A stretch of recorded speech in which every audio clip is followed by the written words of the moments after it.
Muy buenas tardes a todas y todos. Nos encontramos en nuestra tercera sesión del seminario Conocimiento, Género y Futuro.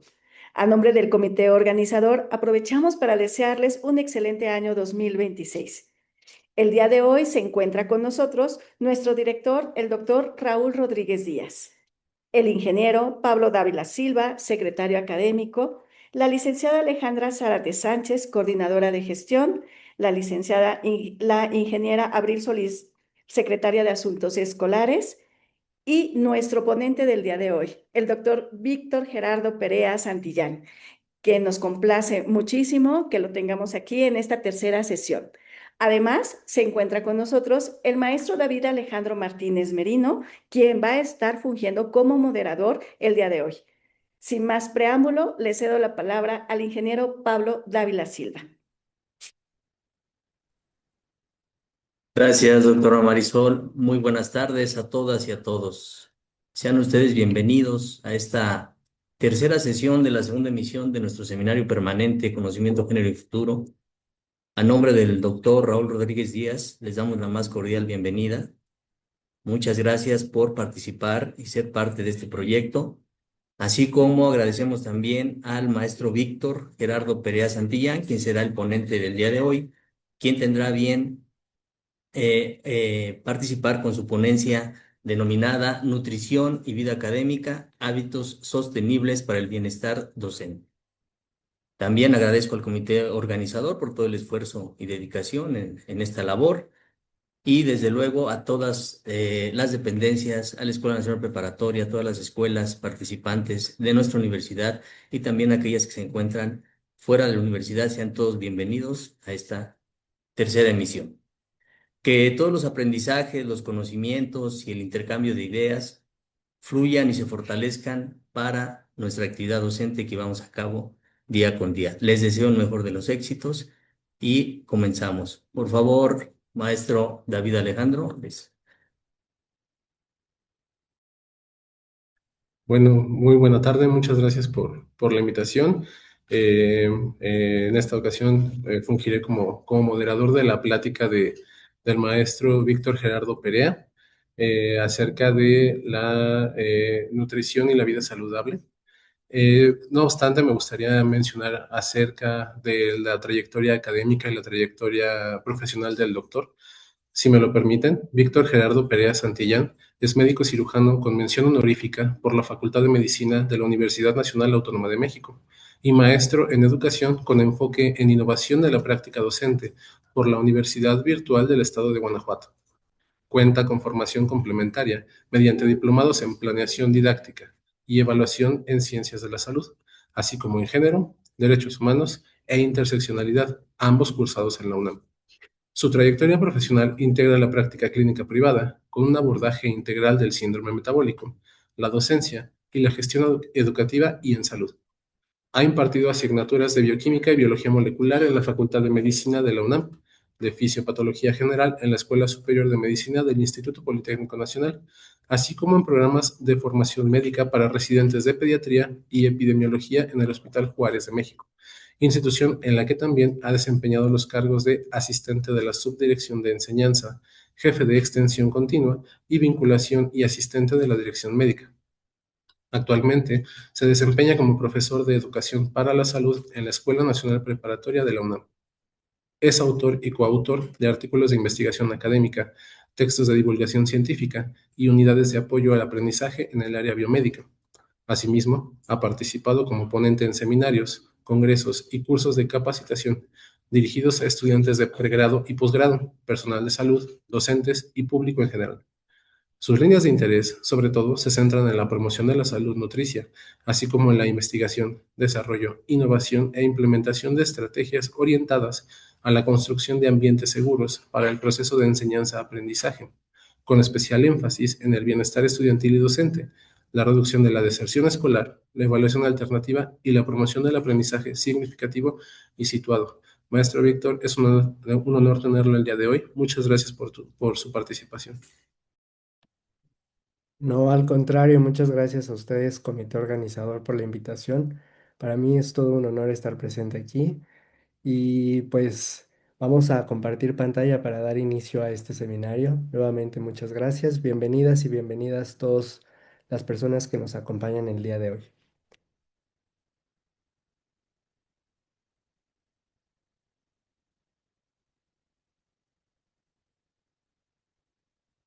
Ahí ya se puede ver la presentación, ¿verdad?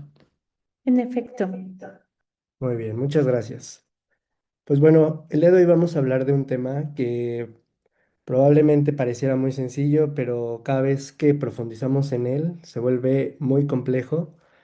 Y es que hablar de alimentación, hablar de nutrición y habitualmente hablar de hábitos, pues pareciera que es únicamente una situación propia de la persona y que todo recae en las decisiones que toma el individuo de forma diaria.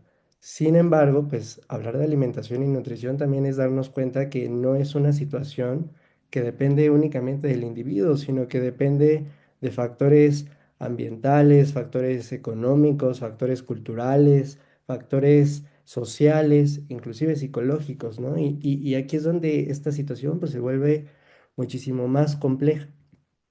Y me gustaría empezar la presentación con esta situación. Hay que quitarnos un poquito la idea de que la alimentación es únicamente un proceso que nos ayuda para poder obtener energía, ¿no? Habitualmente, cuando tratamos de definir alimentación y nutrición en el curso de educación para la salud, por ejemplo, con las alumnos y los alumnos, les digo, a ver, ¿para ustedes qué es? Y me dicen, no, pues es el proceso para poder obtener energía y los precursores para que se lleve a cabo el crecimiento de nuestras células. Y sí, efectivamente es parte de, pero dejarlo en esta definición, pues podría resultar un poco reduccionista el asunto. ¿Por qué? Porque en realidad hay nuevas vertientes y hablar de alimentación y nutrición también nos dice que es una actividad que influye en cómo funciona nuestro cerebro. Y probablemente todos pensaremos en estos momentos, pues claro, pues porque si no comemos, no tenemos suficiente cantidad de energía y entonces la neurotransmisión o la comunicación en nuestro cerebro no se lleva a cabo de manera adecuada. Sin embargo, hablar de que influye en cómo funciona nuestro cerebro fuera de la cuestión energética es hablar también de una cuestión hormonal. Estas hormonas se les conoce con el nombre de hormonas gastrointestinales, ¿no? Y habitualmente siempre es como, ay, no, las hormonas están en todos lados. Pues sí, efectivamente, las hormonas andan por todos lados. Bueno, y entonces estas hormonas gastrointestinales nos van a ayudar a generar sensaciones de hambre y sensaciones de saciedad. Y aquellas hormonas que nos generan hambre les conocemos como hormonas orexigénicas, mientras que las hormonas que nos generan saciedad les conocemos como hormonas anorexigénicas. Y existen muchas, podemos hablar de bastante de ellas, pero en esta presentación me gustaría rescatar tres de ellas. La grelina como una de las principales hormonas orexigénicas, el GLP-1, que es el péptido similar al glucagón 1, o por sus siglas de glucagon-like peptide 1, y la insulina, como principales hormonas anorexigénicas. Y nuevamente, hablar de que estas hormonas producen hambre o producen saciedad, a lo mejor nada más lo llevaríamos a una situación un poco reduccionista, ¿no? De que, pues tengo hambre es porque se liberó la hormona grelina y entonces actúa a nivel cerebral, dando la sensación de hambre. Y ya me llené, es porque se liberó la hormona GLP-1 o porque se liberó insulina, actúa a nivel cerebral y es entonces que se da la sensación de saciedad. Hablar de hormonas gastrointestinales y hablar de cómo influyen en la actividad de nuestro cerebro va un poquito más allá de esa situación. Y entonces, por ejemplo, hablemos un poquito de la grelina. La grelina es una hormona que se libera en el estómago. Se libera ante situaciones de cuando el estómago está vacío. Justamente como no hay nada en el estómago, no hay algo que ejerza presión sobre las paredes del estómago y entonces se libera esta hormona. Si bien viaja hacia el sistema nervioso central y actúa en una región conocida como hipotálamo, generando esta sensación de hambre.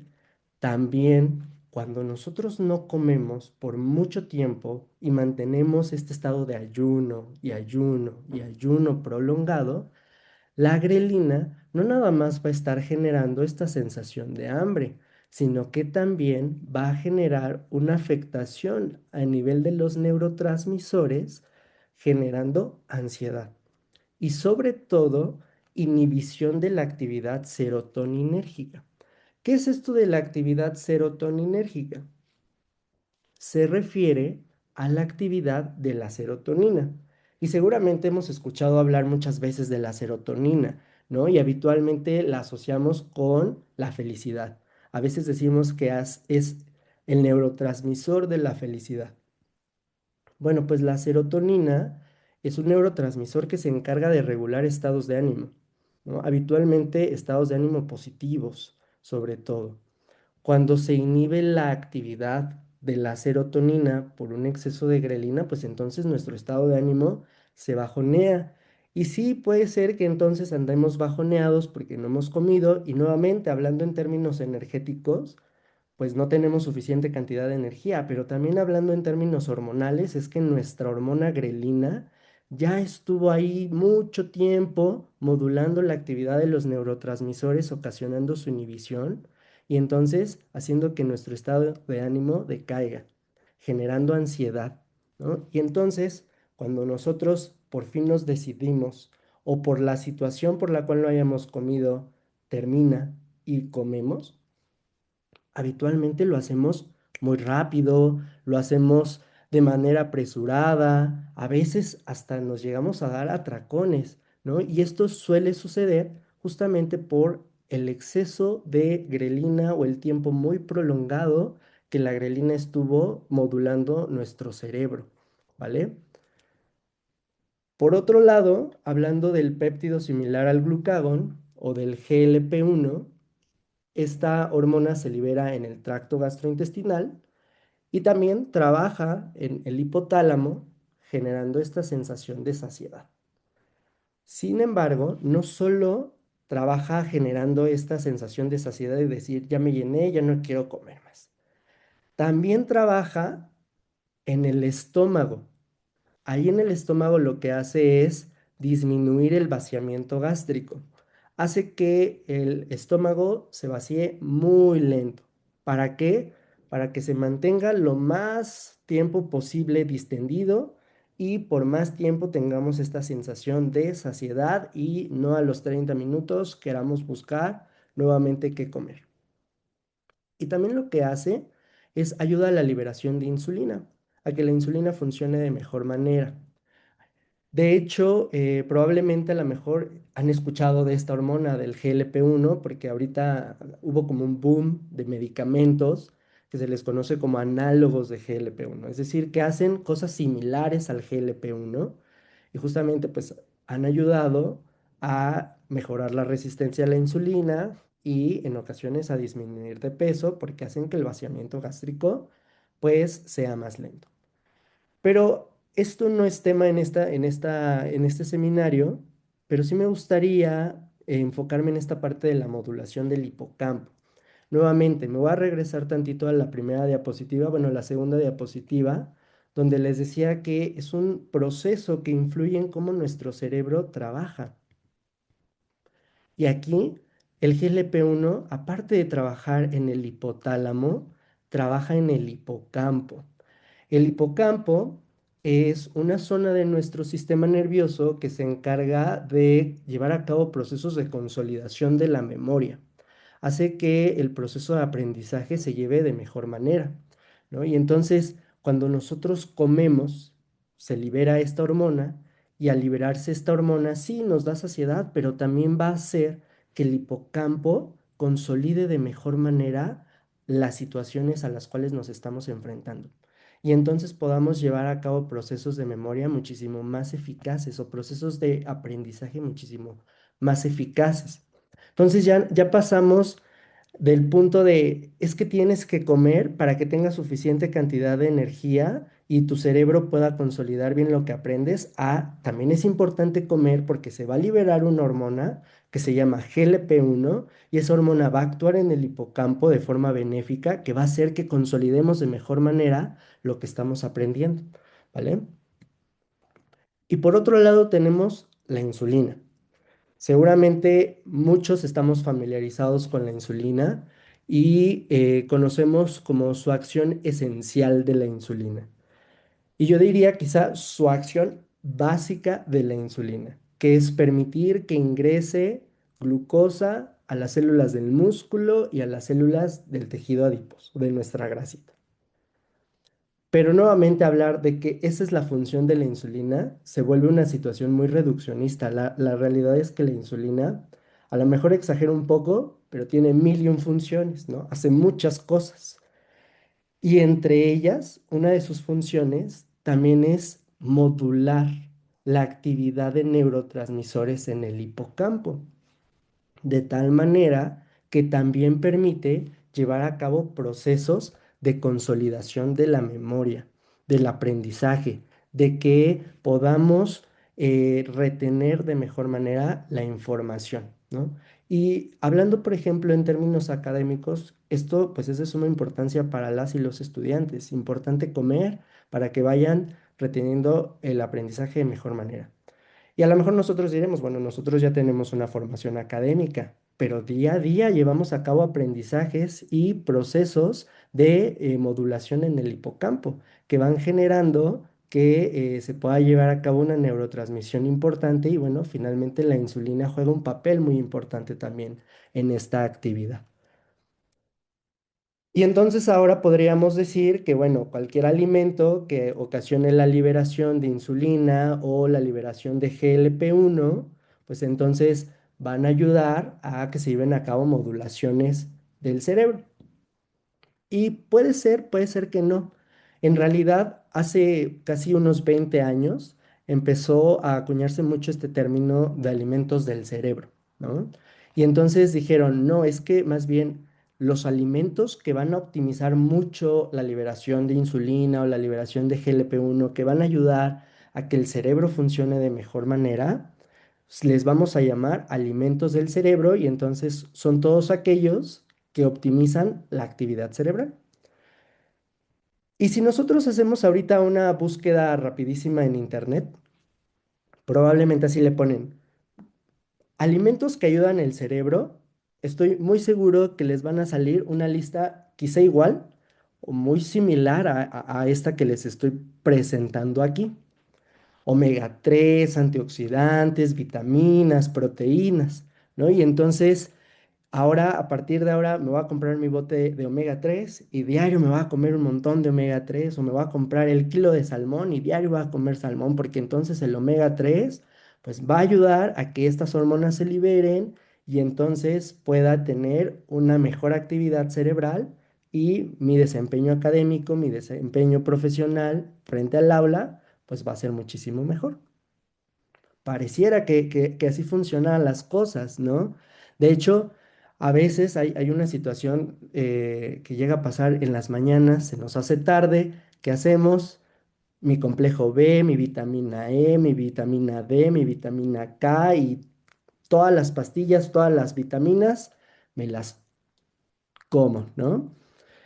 Y en un intento, pues, porque no me dio tiempo de desayunar y entonces, pues, vitaminas me dan energía, ¿no? Pues para empezar, las vitaminas no nos dan energía, son nutrientes, micronutrientes que no dan energía, ayudan al metabolismo, ayudan a que el metabolismo está listo para actuar, pero energía no van a dar.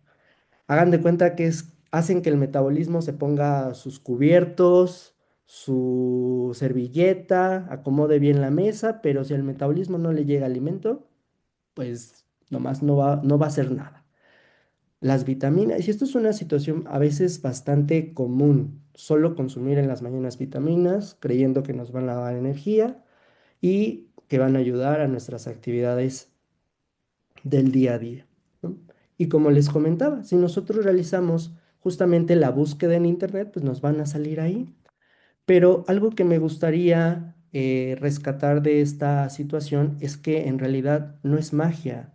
No es como que yo diga, me voy a comprar mi bote de omega 3 y entonces diario me voy a tomar mi omega 3, mis antioxidantes, mis vitaminas y un montón de proteínas y ya inmediatamente el cerebro va a tener una modulación excelente.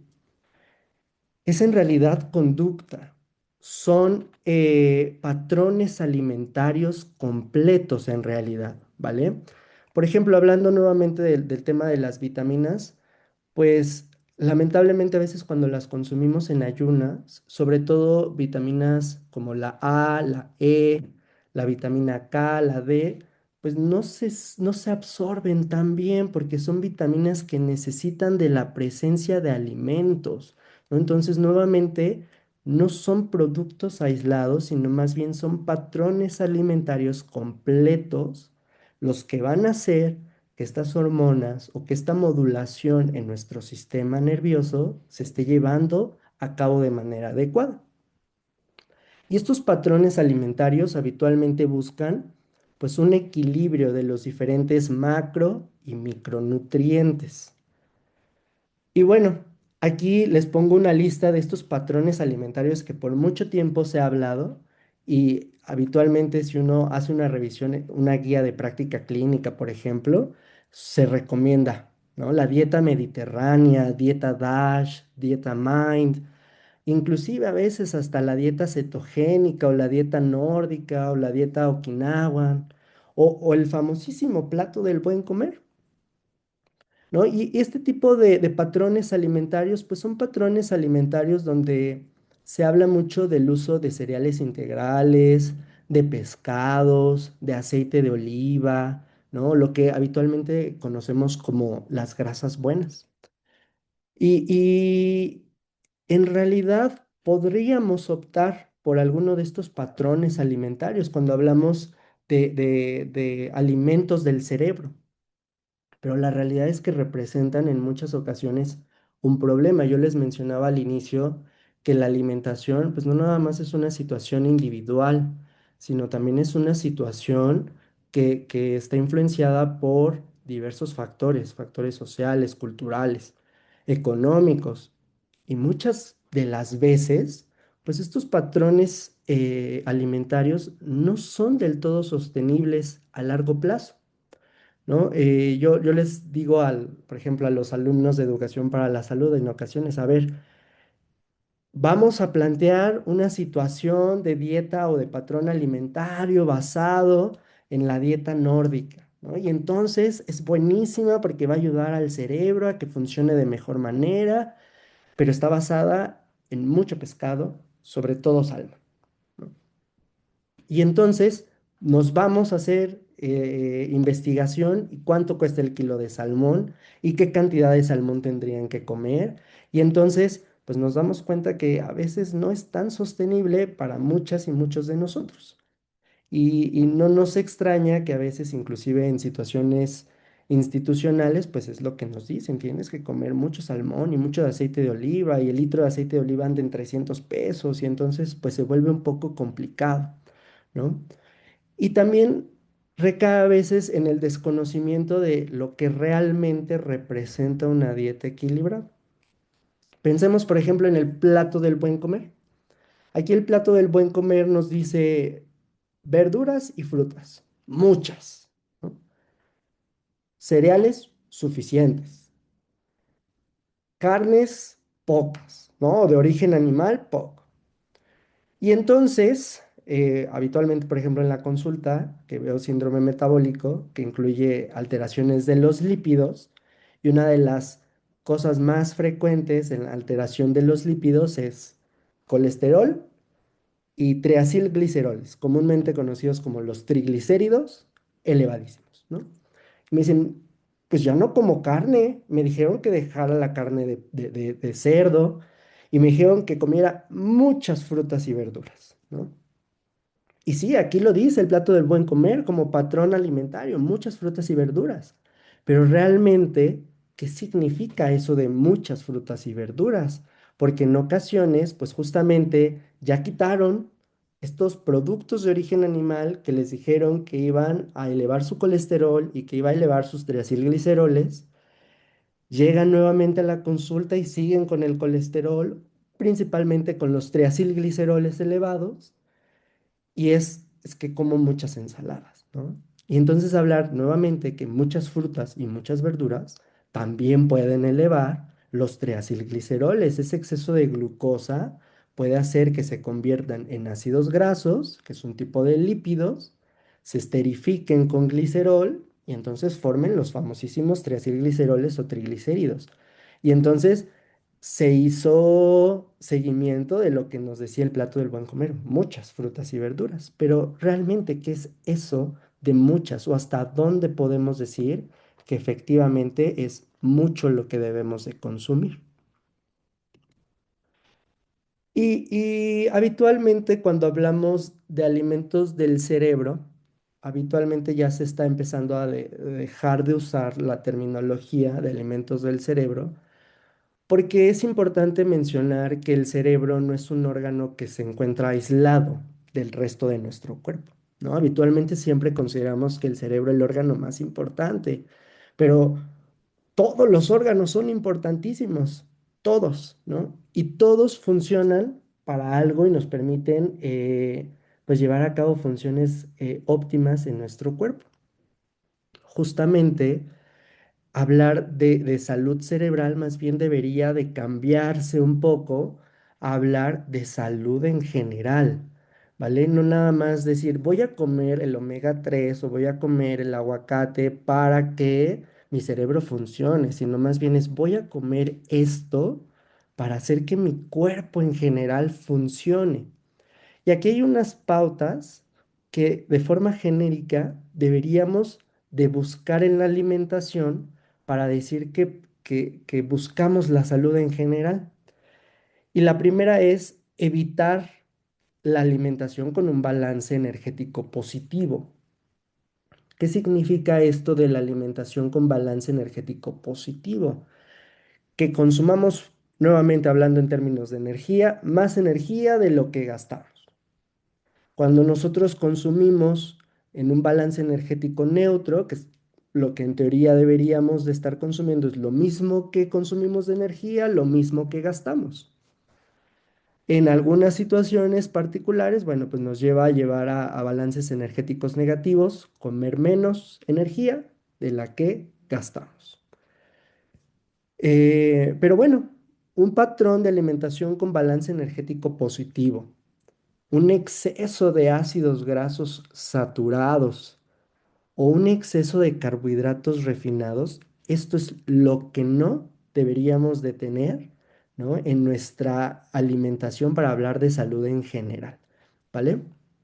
Luego yo les comentaba a los estudiantes de la facultad, les decía, eh, van, se compran sus papitas a la francesa aquí en Copilco, vean de qué color está ese aceite, ¿no? Entonces ya ese aceite ya está negro, ¿no? Y entonces muchos ácidos grasos saturados, muchos ácidos grasos trans también, ¿no? Entonces es importante mencionar esta parte porque ahora si lo retomamos nuevamente en cuestiones de salud cerebral, bueno, pues una alimentación con balance energético positivo, con un exceso de ácidos grasos saturados y un exceso de carbohidratos refinados, lo que puede hacer es disminuir la densidad del hipocampo.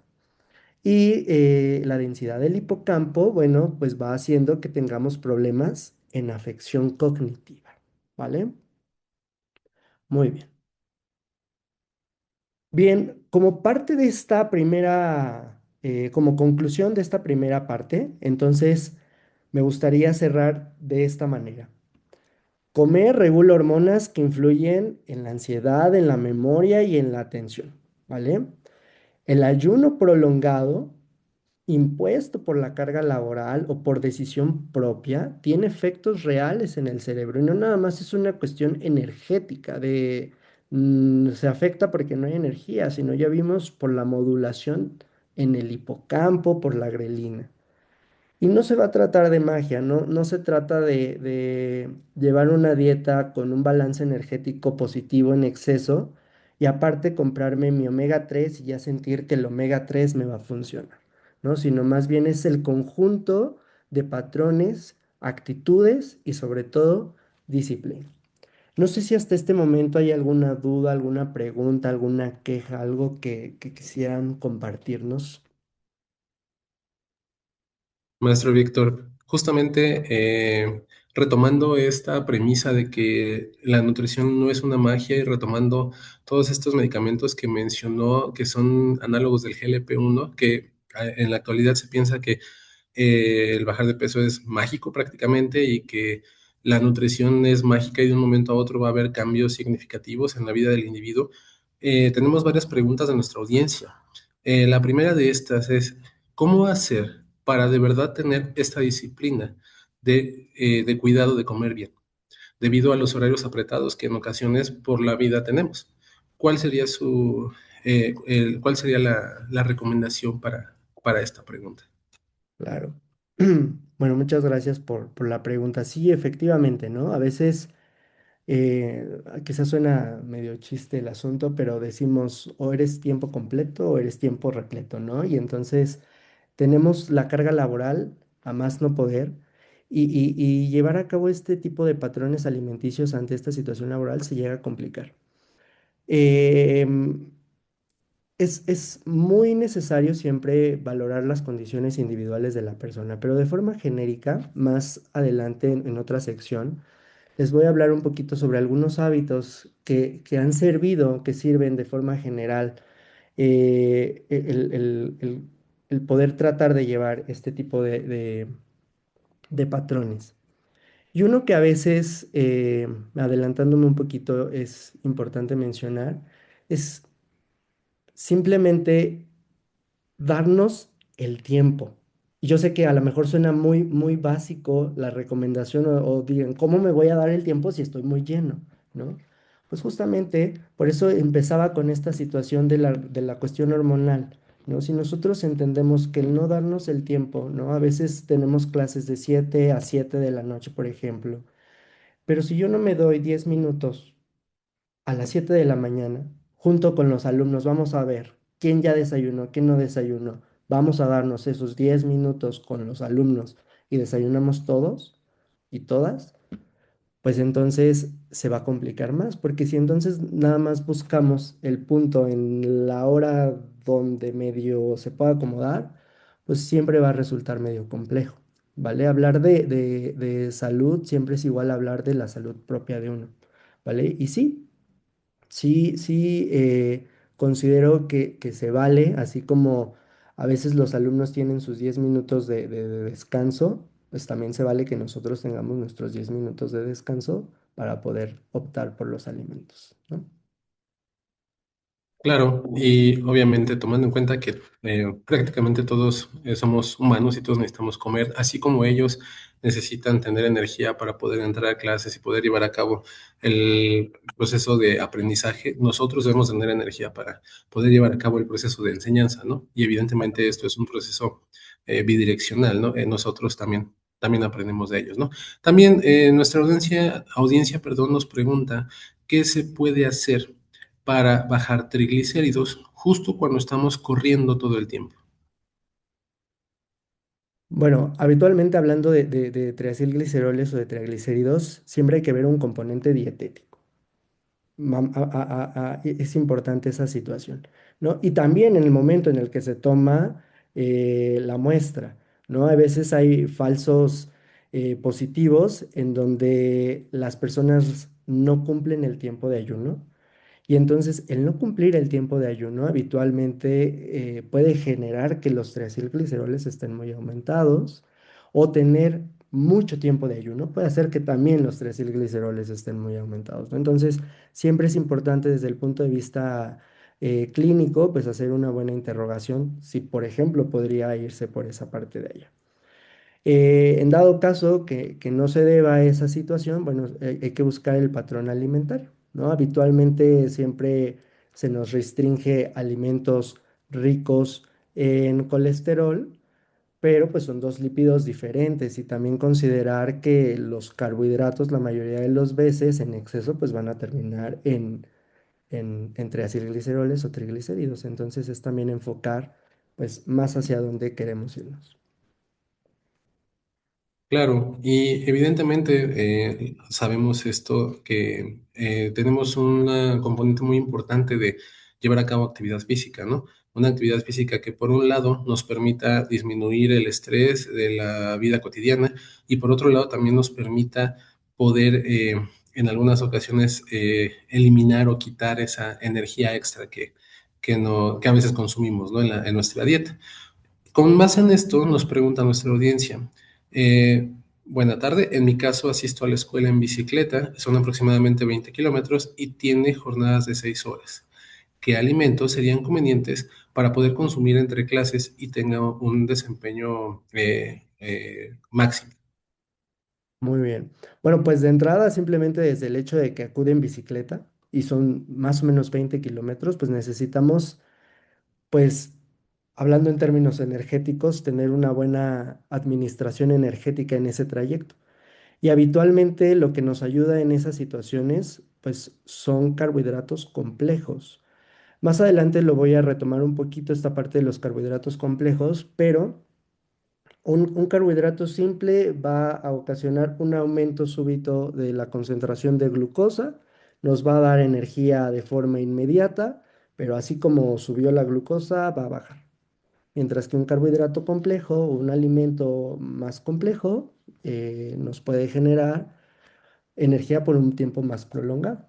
¿Por qué? Porque el proceso de la digestión y de absorción se va dando de forma más paulatina, más lenta, y entonces la elevación de glucosa y la administración de glucosa se va dando de forma paulatina. Entonces, debemos de pensarlo también desde el inicio del trayecto, ¿no? Porque se está ejerciendo una actividad física de 20 kilómetros, lo cual es bastante considerable, y más le agregamos pues la situación del desempeño académico del día, ¿no? Sí, maestro. En efecto, la realidad es que pues usted lo sabe, necesitamos energía para poder simplemente llevar a cabo las actividades de la vida cotidiana, pero sobre todo para poder funcionar, para que, como usted mencionó, nuestros órganos estén funcionando de manera correcta. Una última pregunta, si me lo permite. Claro. Nos comentan qué se recomienda para disminuir la inflamación de la vesícula. Bueno, ahí hay una situación particular cuando hablamos de inflamación de la vesícula, ¿no? Probablemente estemos hablando también de una situación de lo que comúnmente conocemos como lodo vesicular, que a lo mejor ya probablemente pueda llegar a estar evolucionando hacia alguna piedra o lito vesicular. Sobre todo, la disminución de alimentos que les llamamos colecistocinéticos, es decir, bajos en grasas saturadas y grasas trans, o ácidos grasos saturados y ácidos grasos trans. Muchas gracias, maestro. Bueno, la realidad es que con esto podemos ver que prácticamente el consumo de una dieta acorde a nuestras necesidades, acorde a nuestra actividad diaria, pues va a repercutir directamente en nuestro desempeño y sobre todo en el mantenimiento correcto de este metabolismo que nos mantiene vivos, ¿no? Claro que sí, es correcto. Muy bien. Bueno, esta segunda parte la titulé Ritmos, horarios y alimentación saludable. Y aquí siento que la situación a lo mejor se vuelve todavía más compleja porque nosotros manejamos un ciclo que se conoce como el ciclo de sueño-vigilia, ¿no? Esto es un ciclo circadiano. Lo podemos simplificar muy sencillo, ¿no? Las horas en las que estamos despiertos y las horas en las que estamos dormidos. Y este ciclo influye muchísimo en la liberación de algunas hormonas. Habitualmente siempre nos dicen en la primaria, secundaria, a lo mejor en la preparatoria, tienes que dormir 8 horas, ¿no? Y como que siempre vivimos casados con esta idea de dormir 8 horas. Y sí, es correcto. Bueno, actualmente los estudios demuestran, ¿no? El promedio de horas, 7 horas. Más de 9 horas, riesgo de muchas enfermedades. Menos de 7 horas, riesgo de muchas más enfermedades. Pero no es lo mismo digamos, dormir de 3 de la madrugada a 10 de la mañana, a dormir de 9 de la noche a 5 de la madrugada o de la mañana, ¿vale? El dormir muy tarde o despertar muy temprano va a influir en la forma en la que se van a estar liberando nuestras hormonas. Y una de las alteraciones más importantes que genera el dormirnos muy tarde o el despertar muy temprano es la resistencia a la insulina. Nuevamente, si nosotros retomamos la parte de la cuestión hormonal, decíamos que la insulina pues sí ayuda a que entre la glucosa al interior de las células y podamos obtener energía a partir de la glucosa. Sin embargo, viéndolo también desde el punto de vista cognitivo, pues mencionábamos que la insulina tiene una actividad de modulación en el hipocampo y entonces el hecho de que haya resistencia a la insulina pues también va a afectar en nuestro desempeño académico, nuestro desempeño docente. Cuando hablamos de resistencia a la insulina, significa que la insulina no está funcionando como debería de funcionar. Está ahí, se libera, pero cuando llega y le toca a la célula, le dice, oye célula, ya llegué, soy insulina. La célula nomás no la conoce, no sabe quién es, no sabe qué está pasando. A eso le llamamos como resistencia a la insulina. Y justamente hay muchos factores que pueden generar resistencia a la insulina. Y uno de ellos es la alteración de nuestro ciclo de sueño-vigilia. Habitualmente, cuando estamos ante una situación de resistencia a la insulina, siempre nos vamos con la alimentación. Pero también es importante voltear a ver esta parte de cómo estamos durmiendo. Si estamos durmiendo nuestras 7 horas, nuestras 6 horas. Y nuevamente, si estamos durmiendo entre las 3 de la madrugada y las 10 de la mañana o entre las 9 y las 5 de la mañana. ¿Y por qué hago mención de estos horarios? Porque hablando en términos de ciclos en nuestro cuerpo, hay una hormona que se libera que se llama melatonina. Probablemente han escuchado hablar de esta hormona. Esta hormona es conocida como la hormona del sueño. Y la hormona del sueño, pues tiene su pico de liberación por ahí de las 9, 10, 11 de la noche, por mucho. Si nosotros no acoplamos nuestra hora de dormir a esas 9, 10, 11 de la noche, pues la realidad es que se va perdiendo este pico de melatonina y la melatonina a su vez regula los ciclos de otras hormonas, de tal manera que nuevamente pues nos enfrentamos a esta situación, por ejemplo, de alteración en el perfil hormonal. Y entonces, vean esta imagen, me pareció muy padre, porque si nosotros nos dormimos muy tarde, ¿no? No le hacemos como línea al ciclo de la melatonina, o despertamos muy temprano, 3 de la madrugada, pues entonces va a generarse una activación del sistema nervioso autónomo, específicamente de un sistema que se llama simpático. Y les digo a los alumnos, el sistema nervioso simpático no es nada simpático, porque justamente es un sistema nervioso, una parte del sistema nervioso que se activa ante el estrés, ante una situación de lucha, de huida. Se libera cortisol, seguramente hemos escuchado del cortisol, ¿vale? Estos de aquí son los riñones, esto de acá son unas glándulas que se llaman glándulas suprarrenales, se encuentran arriba de los riñones, y estas glándulas se encargan de liberar esta hormona que se llama cortisol. Y algo muy importante también, liberación de citocinas proinflamatorias. Les digo a los alumnos, las citocinas, hagan de cuenta que son los mensajitos o la forma en la que se comunica el sistema inmunológico, ¿vale?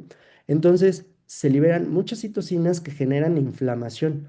Y habitualmente cuando pensamos en inflamación, pues nada más pensamos en una situación de que, ay, me pegué y se me hizo el chichón y se generó ahí la bolita, ¿no? Pero no, hay una situación que se llama inflamación sistémica, ¿vale? Es esta situación en donde se liberaron muchas citocinas, muchas moléculas de nuestro sistema inmunológico y generan un estado de alerta, de estar constantemente a la expectativa de que algo debe de pasar o algo va a pasar. En conjunto, estas tres actividades, por la alteración del sueño o del ciclo sueño-vigilia, puede conllevarnos a resistencia a la insulina. Y nuevamente hablando en términos de energía, pues eso va a conllevar a la falta de energía, que nos sentamos cansados, a que nos sentamos fatigados, ¿ok? Y como mencionaba en la contestación de una de las preguntas, pues entonces el cuerpo va a tratar de buscar alimentos que le den picos de glucosa de forma rápida, de forma inmediata. Y esos alimentos que nos pueden dar picos de forma inmediata, rápida de glucosa, pues porque nos estamos sintiendo ante una situación de falta de energía, pues son alimentos ricos en carbohidratos simples, las donas, las galletas, la hamburguesa, la malteada, papitas a la francesa, los aderezos inclusive, ¿no? Entonces, pues sí, el dormir mal afecta el que comemos también, ¿vale? Y comer mal, pues también puede afectar nuestro ciclo de sueño-vigilia y entonces se convierte en un problema de bucle o de situación de círculo vicioso. Y entonces a partir de esto, a partir de darnos cuenta de que los ritmos de sueño y vigilia afectan cómo comemos y cómo funciona nuestro metabolismo, surge un concepto que se le conoce con el nombre de crononutrición. Y aquí habla de acoplar ciertos horarios para poder llevar a cabo funciones adecuadas del metabolismo. No hace referencia a que el metabolismo cierra a las 6 de la tarde y después de las 6 de la tarde ya no debo de comer nada, no, sino más bien hace referencia a tener una consistencia en lo que comemos, es decir, en el número de comidas. Habitualmente solemos hacer a veces un día dos comidas y el siguiente día hacemos cuatro y luego otro día solo una, ¿no? Y otro día cinco comidas. Y entonces esta desregulación en la frecuencia, en el número de comidas y sobre todo en la hora de ingesta, pues va generando cambios a nivel hormonal y eso va conllevando a un estado de inflamación sistémica, ¿vale? Efectivamente, suena todo un desafío porque ante la carga laboral, ¿no? Y ante los trayectos de desplazamiento, pues entonces se vuelve muy complejo porque un día a lo mejor es de 7 a 7 y otro día es de 7 a 12 del día y entonces ese día de 7 a 12 del día, ese día sí hago cinco comidas y el día de 7 a 7 pues hago solo una comida, ¿no? Y entonces se vuelve bastante complicado probablemente de poder tener esta consistencia. Pero también influye muchísimo la primera comida del día y la última comida del día. Habitualmente, pues nada más lo que hacemos es despertamos, corremos, se nos hace tarde, ¿no? Eh, no comemos algo tan sustancioso, ¿no? Y hablando en términos nuevamente quizá energéticos, pues sí es importante la primera comida del día, pero sobre todo tiene que ver con una situación de que la primera comida del día sigue habitualmente al periodo de ayuno más largo. Pensemos en una persona que se duerme a las 10 de la noche, se despierta a las 10 de la mañana, supongamos, y en realidad pues ya ahí lleva un periodo de ayuno de 12 horas, ¿no? Entonces, este periodo de ayuno tan largo está disparando nuevamente una alta concentración de grelina, una situación que va a hacer que al despertar pues entonces busque la inmediatez de alimentos ricos en carbohidratos simples. Entonces, aunque a veces es lo que pide el cuerpo en la mañana, ¿no?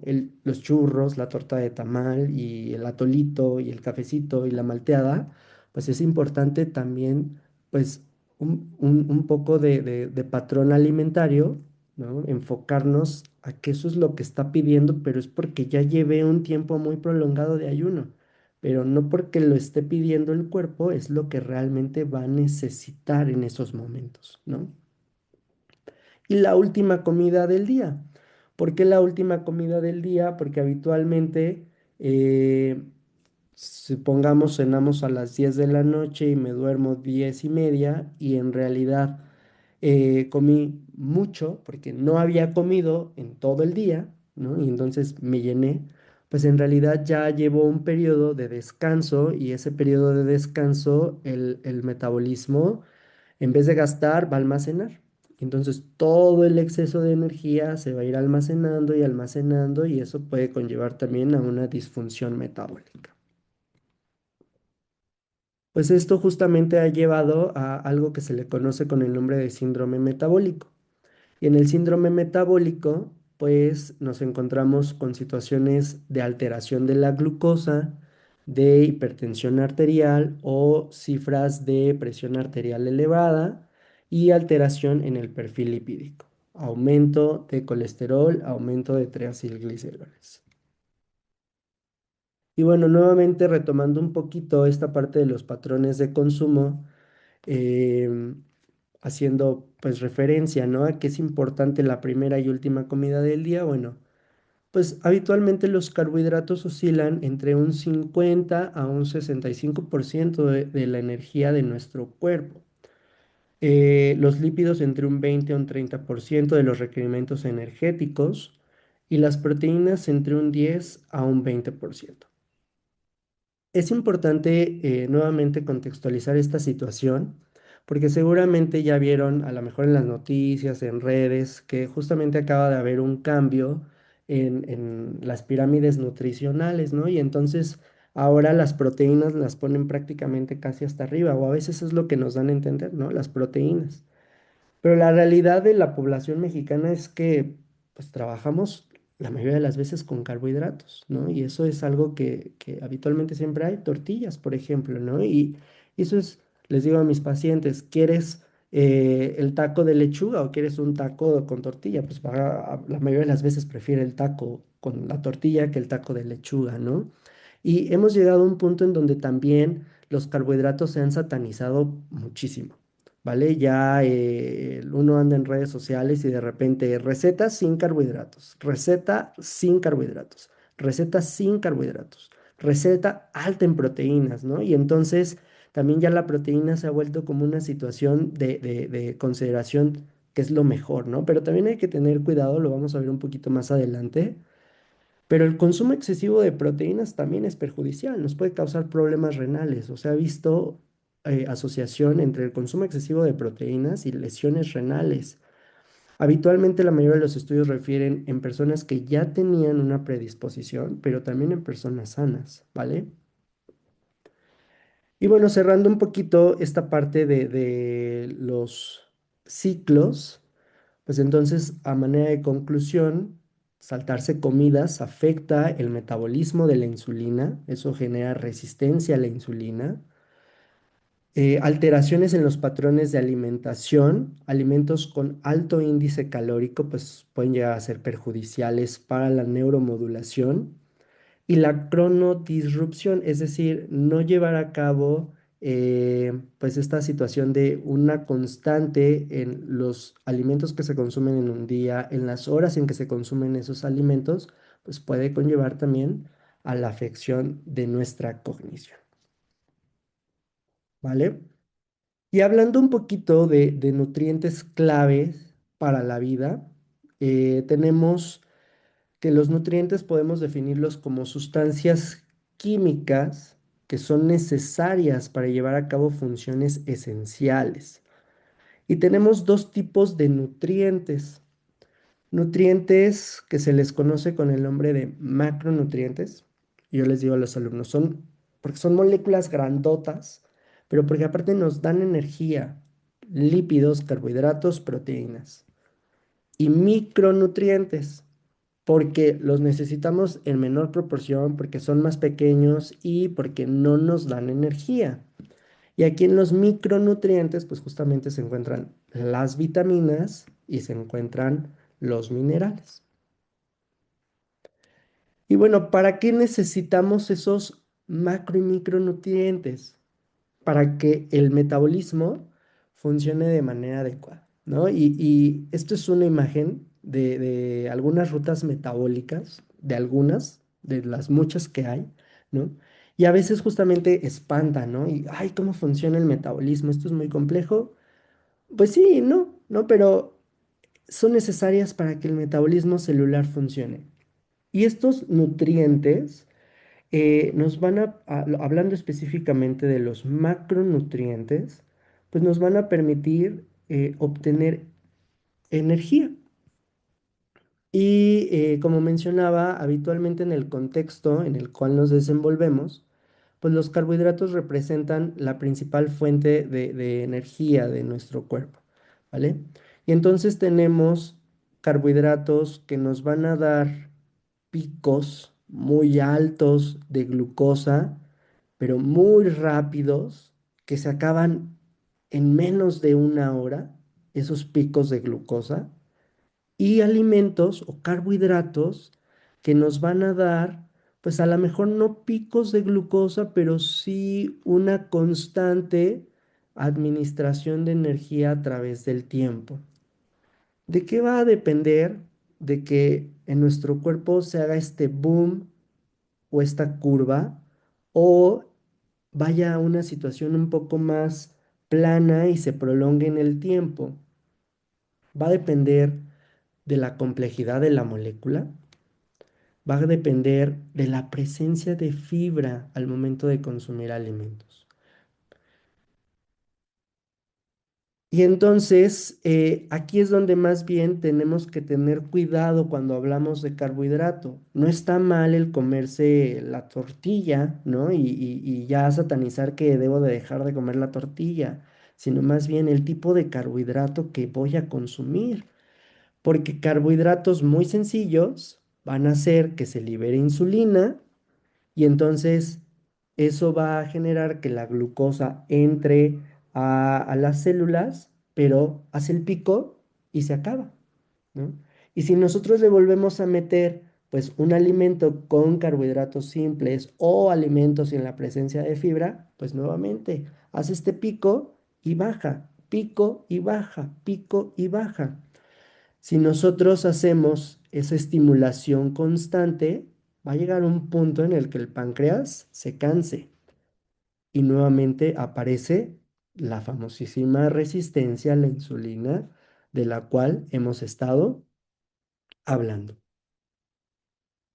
Y entonces algunos, bueno, ¿cuáles pueden ser algunos carbohidratos complejos o algunos carbohidratos que no, o alimentos que no aumenten tanto las concentraciones de glucosa y me ayuden a tener energía por más tiempo y no solo el pico inmediato? Cereales y granos integrales, leguminosas, tubérculos y raíces. Y también frutas y verduras, y aquí lo ponemos con un paréntesis o con un asterisco importante, porque podremos decir que las frutas y verduras tienen en su mayoría carbohidratos simples y sí, probablemente van a hacer este pico de glucosa rápido, que se puede terminar rápido, pero es importante integrarlas a los alimentos, sobre todo por la presencia de fibra. El hecho de que son alimentos muy ricos en fibra, pues van a ocasionar que el pico no se dé tan elevado y entonces, pues se pueda mantener un poquito más tiempo esas concentraciones de glucosa en la sangre. Y entonces la famosísima pregunta que habitualmente me hacen en la consulta: ¿incluyo tortilla o no incluyo tortilla? ¿Puedo comerme un sándwich o no puedo comerme un sándwich? ¿No? Y la pregunta no es tanto si debo de o no debo de, sino más bien cuántos, cuáles y en qué momentos, ¿vale? Eh, Eliminar los carbohidratos, eliminar los cereales, en realidad no es una estrategia metabólica. Nuestra principal ruta metabólica de obtención de energía es la glucólisis y la glucólisis trabaja con glucosa. Entonces, decir o dejar a un lado la principal ruta metabólica, pues en realidad se convierte en un problema a nivel celular, porque entonces empiezo a consumir de otras regiones metabólicas que puede conllevarme a problemas de enfermedades. No es eliminar, más bien es regular su cantidad y la calidad de los alimentos pues, que voy a estar consumiendo. Esta es una imagen de un libro que utilizamos mucho en medicina que se llama Robbins, ¿vale? Es un libro de anatomía patológica o de patología. Y aunque aquí dice, el cáncer es ubicuo en la población humana y la única manera cierta de evitarlo consiste en no nacer, ya que vivir supone un riesgo, ¿no? Aunque digo, toca un tema de cáncer o de neoplasias, pues es, lo quise poner porque justamente a veces se ha satanizado tanto a los carbohidratos y nos dicen, no, pues es que no debes de consumir nada de carbohidratos, o los carbohidratos son malos, o ya deja la tortilla y entonces cómete un tlacoyo de nopal nada más, ¿no? Pero nuevamente, ¿no? No es una estrategia metabólica eliminar los cereales, sino más bien regular la cantidad, ¿vale? Y hablando, por ejemplo, en términos de perfil docente, más o menos en promedio, nosotros como docentes estamos gastando, digo, hay variaciones y esto es una situación que debe de individualizarse, pero en promedio podríamos decir que nuestro gasto energético en el día a día o en nuestras actividades son 1800 kilocalorías. Quizá un poco más, quizá un poco menos. Es muy individualizado el asunto, pero esto es un perfil calórico basado en trabajo predominantemente intelectual, es decir, presentación frente a clase, impartición de cátedra, calificación de exámenes, considerando un sedentarismo relativo, ¿vale? Y algo que nos caracteriza, pues estrés crónico. Entonces, hablando en lo elimino, no elimino, o más bien regulo la cantidad, pues sí, entonces, hablando en ese perfil de 1800 kilocalorías al día, pues más o menos yo en un día debería de estar consumiendo entre 6 a 8 equivalentes de cereales al día. ¿Vale? Nuevamente va a depender de la actividad de cada persona o de las comorbilidades, pero considerando una persona bajo este perfil mencionado anteriormente, pues podríamos decirlo como un promedio de 6 a 8 equivalentes. ¿Y qué significa esto de 6 a 8 equivalentes de cereales? Bueno, hay una guía de alimentos justamente que está enfocado a la población mexicana, ¿no? Si ustedes de repente aquí en esta guía se meten y buscan, em, se me ocurre rollitos de alga o laminitas de algas, pues probablemente no les va a aparecer, porque justamente no es como algo que está dentro o forma parte como del día a día en la alimentación de la población mexicana. Pero si ustedes buscan tortilla, aquí les va a aparecer, ¿no? Porque justamente es una guía de referencia para la población en México. Esta guía de alimentos para la población mexicana nos traduce, por así decirlo, los equivalentes en términos tangibles, ¿vale? Y por ejemplo, hablando de carbohidratos, pues un equivalente de carbohidrato complejo, hablando en términos de cereales, pues corresponde a una tortilla de maíz, a un cuarto de taza de arroz cocido, a media taza de pasta cocida, perdón, un tercio de avena cruda, una rebanada de pan integral, medio bolillo, ¿no? Y entonces, si yo en la mañana me quiero desayunar una torta, ¿no? Puedo hacer el bolillo completo y entonces estoy utilizando dos equivalentes y me quitó la idea de que no, el bolillo es malo y debo de dejar por completo el pan. Lo que debo de dejar es más bien que me compro 3 o 4 panes en el día, ¿no? Sino más bien tratar de ajustarlo a que justamente pues sea más o menos entre 6 a 8 equivalentes de cereales al día. En el desayuno puede ser una torta, en la comida a lo mejor 2 tortillas y en la cena a lo mejor un sándwich y en total pues ya se vuelven los 6 equivalentes, ¿no? Y no estoy dejando a un lado pues justamente los carbohidratos, no estoy dejando a un lado ese taquito que tanto me gusta de mi pechuguita asada, por ejemplo, y trato a la mejor de que esta situación pues sea un poquito más asequible para la población en general. Porque a veces cuando nos quitan todo, ¿no? Nos quitan la tortilla, nos quitan el arroz, nos quitan el bolillo, el pan, y entonces, pues a veces se sufre también. Y eso es algo muy importante. La alimentación no debe de ser un proceso que se sufra, sino más bien un proceso que se disfrute. Pero importante, pues, medir las cantidades. Y entonces a lo mejor algunas personas dirán, no, pero es que me dan una dieta bien fea o me quitaron mis tortillas.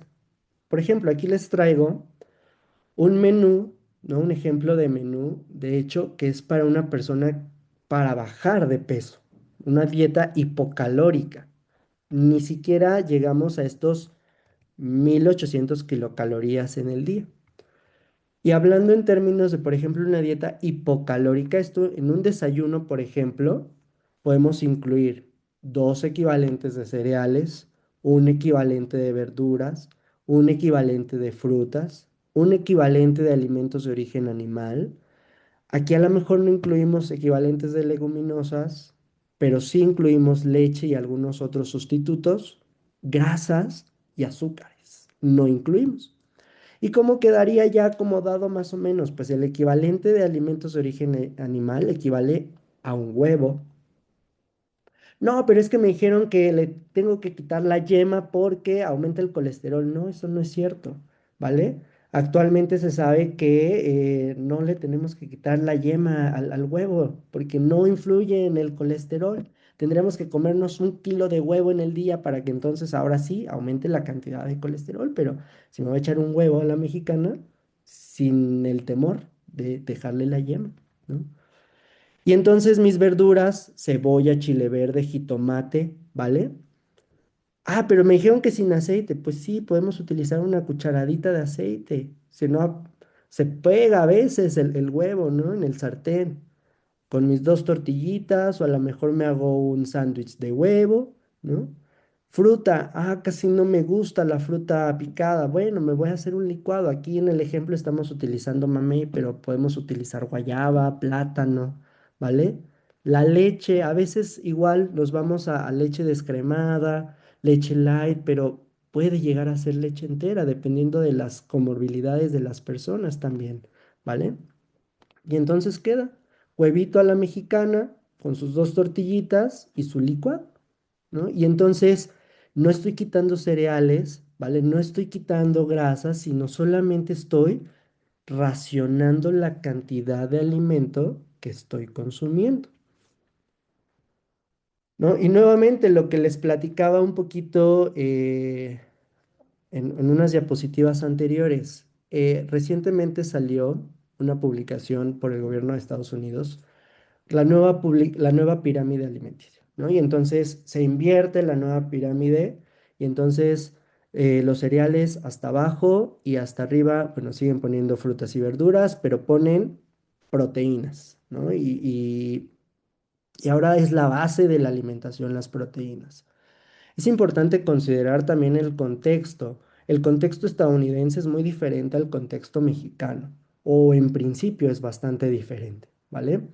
Y también es importante considerar que el exceso de proteínas no es del todo benéfico. Hablamos siempre de ganancia de masa muscular y nos da mayor fortaleza y mayor vitalidad, pero es importante considerar que una ingesta alta en proteínas puede generar hipertensión intraglomerular. ¿Qué es esto de la presión intraglomerular?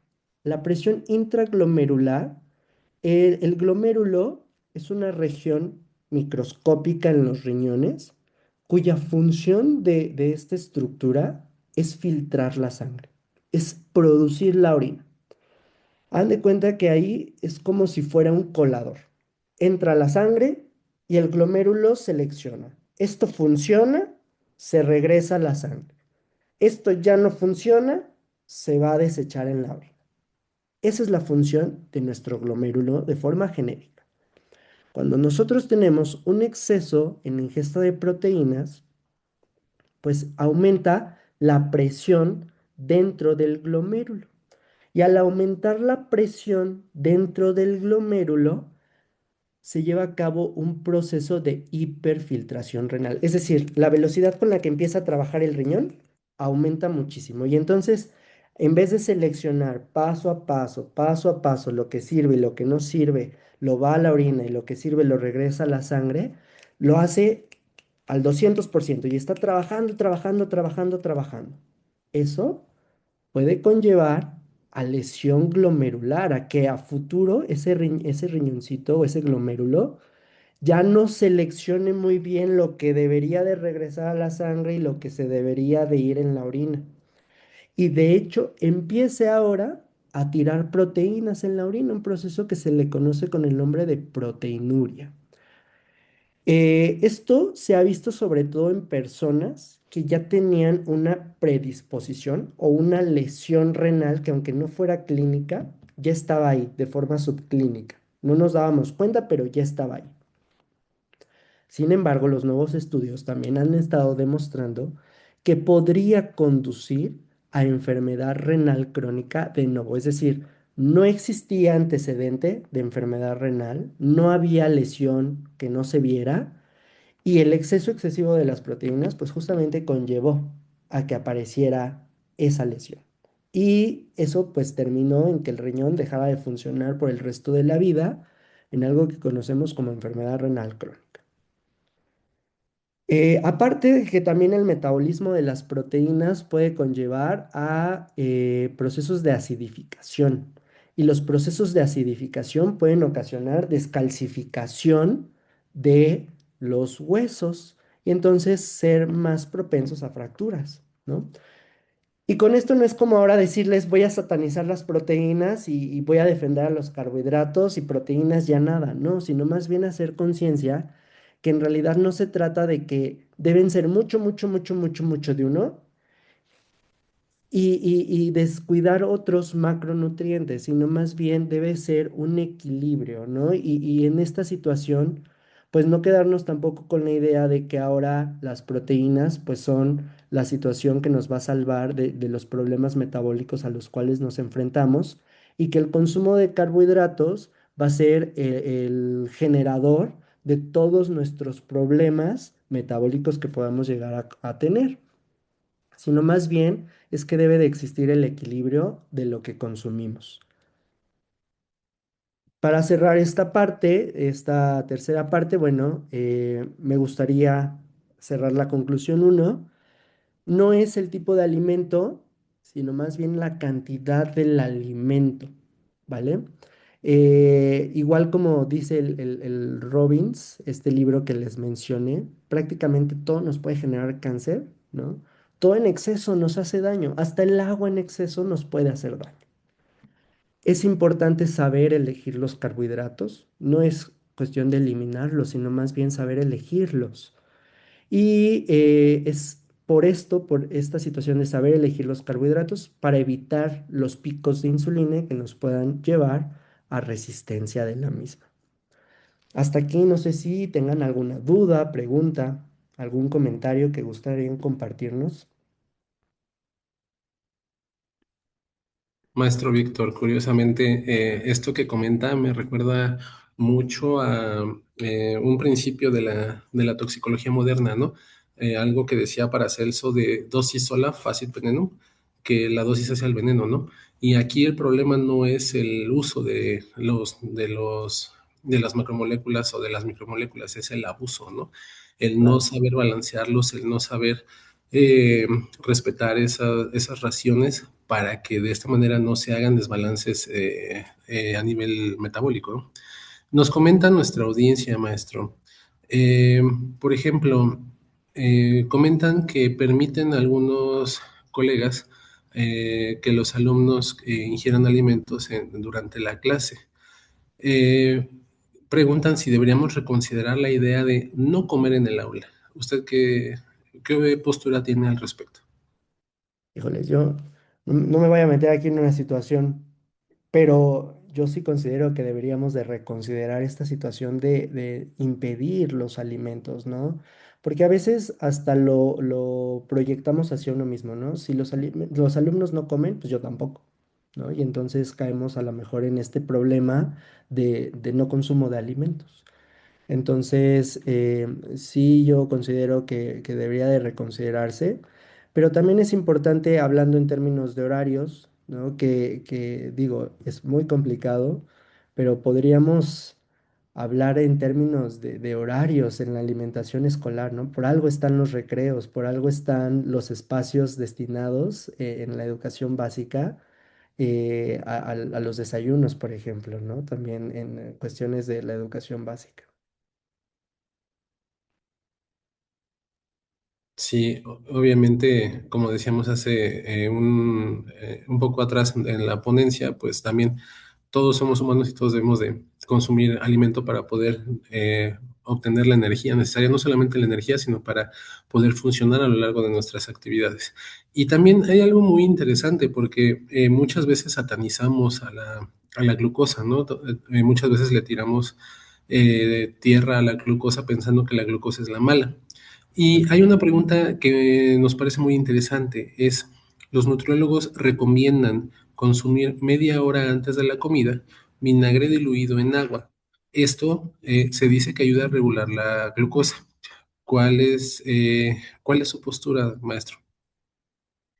Bueno, aquí hay una situación importante, ¿no? Finalmente el vinagre tiene un ácido que se llama ácido acético, ¿no? Entonces, digo, el pH de este ácido no está tan ácido, pero finalmente es un ácido.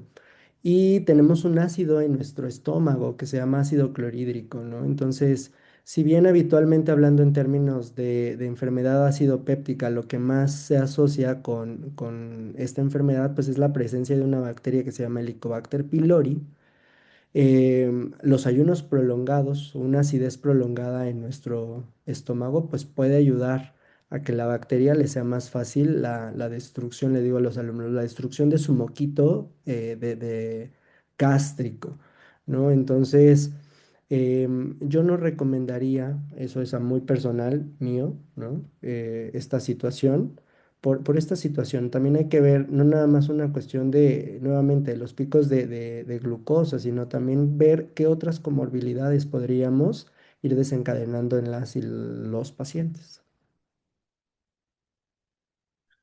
Entiendo, maestro, muchas gracias. Si nos permite una pregunta más, ¿qué dieta se recomendaría para una persona con Parkinson para evitar la inflamación de la neuroglía? ¿O qué alimentos evitan o previenen la inflamación de la neuroglía? En general, alimentos que contengan muchos ácidos grasos saturados y ácidos grasos trans. Hablando habitualmente se acepta también algunos alimentos ricos en omega 3, ¿no? Ricos en ácidos grasos insaturados. Pero nuevamente me gustaría caer en esta parte donde no porque sea el ácido graso omega 3 o el ácido graso insaturado, ahora me voy a echar un kilo de aguacate. Habitualmente hablamos del colesterol bueno y del colesterol malo, ¿no? Y eso es algo que nos han dicho muy comúnmente. Colesterol bueno, semillas, nueces, almendras, aguacate, aceite de oliva. Colesterol malo, eh, el aceite muy quemado, la manteca, la carne de puerco muy grasosa, ¿no? Pero hay que tener cuidado también con esto que llamamos colesterol bueno. Por muy bueno que sea nuevamente en exceso, también puede producir, por ejemplo, inflamación sistémica. También puede producir un infarto agudo del miocardio, ¿no? Entonces, no es que sea bueno del todo, es que no debemos de abusar tampoco, ¿no? De esta situación. Entendido, maestro. Volvemos, si me permite redundar en esto, el problema no es el uso de los alimentos o de los nutrientes, sino es el abuso, ¿no? El pensar que algo es totalmente bueno o satanizar a algunos otros alimentos pensando que no van a traer beneficios para la salud, ¿no? Algo que pasa muy comúnmente con las grasas y usted sabe, las grasas son imprescindibles en el metabolismo del humano. Simplemente podemos pasarlo, ¿no? A al mantenimiento de membranas de las células. Tan fácil como eso, ¿no? Exactamente, exactamente. Muy bien, maestro. Sí, efectivamente hay que hacer una conciencia general, ¿no? De lo que estamos llevándonos sin caer en el abuso y en el desuso, porque también a veces en esta situación, pues digo, no estoy a dieta y se me antojó un montón ese pedacito de pizza, ¿no? Pero pues también a veces se vale, ¿no? Porque finalmente son antojos que podemos llegarnos a dar. Nuevamente está en el abuso la situación, ¿no? Claro. No sé, hasta el momento no veo otra pregunta. Si usted gusta continuar, maestro. Muy bien. Muchas gracias, maestro. Bueno, pues vamos a continuar con esta nueva sección que le puse alimentación realista en jornadas docentes saturadas, ¿no? Porque justamente, habitualmente, pues eso es a lo que nos enfrentamos, la saturación de los tiempos. Entramos a las 7 de la mañana, nos vamos a las 9 de la noche, o tenemos un trabajo en la mañana y otro trabajo en la tarde, o viceversa, y andamos corriendo para todos lados. Hay un concepto en nutrición que se conoce con el nombre de alimentación mínima viable. ¿Qué significa esto de alimentación mínima viable? Es, digamos, si lo queremos ver desde esta perspectiva, un patrón de alimentación que va a prevenir hipoglucemias, es decir, que nuestra glucosa baje, que nos cansemos mentalmente, que haya mucho tiempo de exposición a la grelina y entonces nos genere ansiedad, nos altere nuestro estado de ánimo y estemos irritables y que nos haga por ende tomar decisiones impulsivas al momento de elegir el alimento.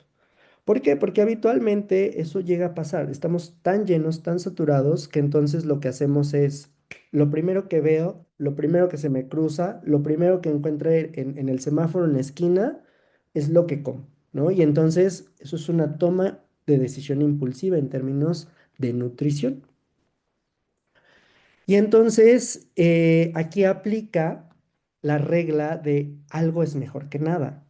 Pero nuevamente hay que pensar en ese algo, en que ese algo no sea cualquier cosa, ¿vale? Entonces aquí la regla super aplica. Preferible comerme algo a nada, porque nuevamente si no la grelina va a estar súper aumentada, va a generar remodelación hipocampo, alteraciones en la cognición, ansiedad y alteraciones en el estado de ánimo.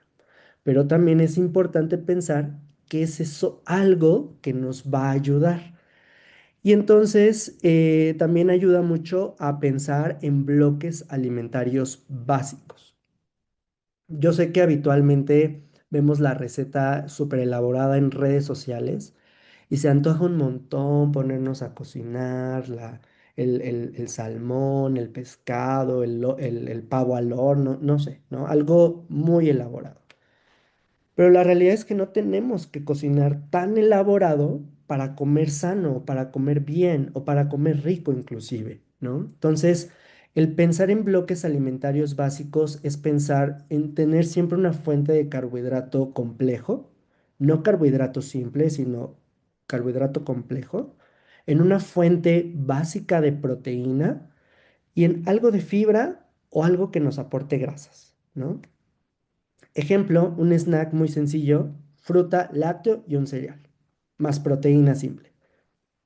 Tantita avena, plátano, leche, yogur y unos cereales, ya sea cacahuates, nueces, almendras, semillas de girasol, porque a veces la nuez y la almendra está muy cara, ¿no? Semillas de girasol muy económicas.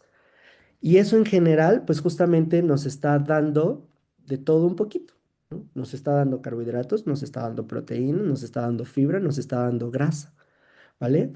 Y entonces ese algo se convierte en algo bueno que va a ser muchísimo mejor que nada. Y entonces aquí pues nos vamos entre los snacks funcionales y los snacks ultraprocesados.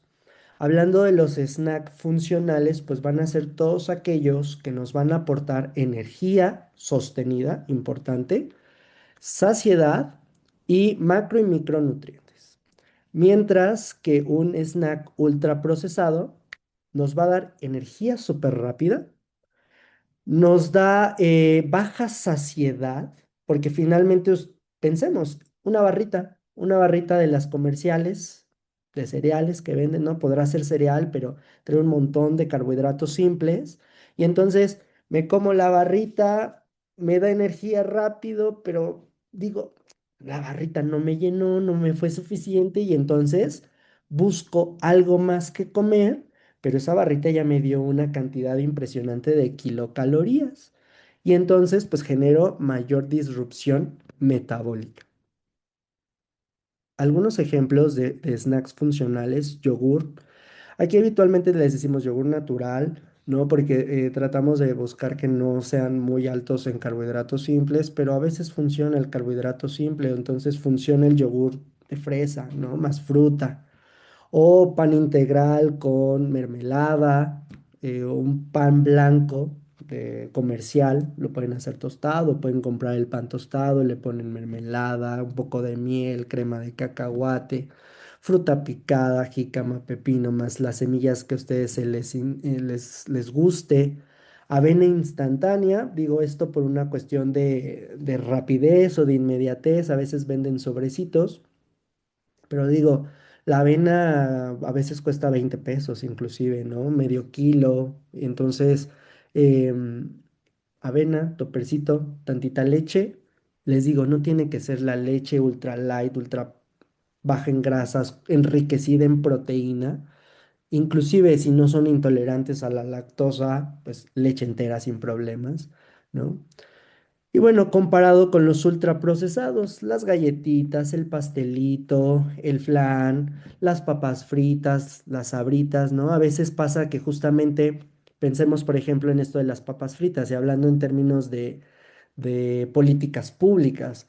A veces se dice, se reduce el tamaño de la papita para que así coman menos, pero justamente hablando de esta cuestión de snacks ultraprocesados, pues va a dar la saciedad, perdón, va a dar la energía súper rápido, pero baja saciedad. Y sí, probablemente ahora el empaque trae menos papas, ¿no? Pero la realidad es que no porque traiga menos papas voy a comer menos, sino la realidad es que ahora busco otro paquete porque finalmente no me está dando la saciedad que yo esperaba.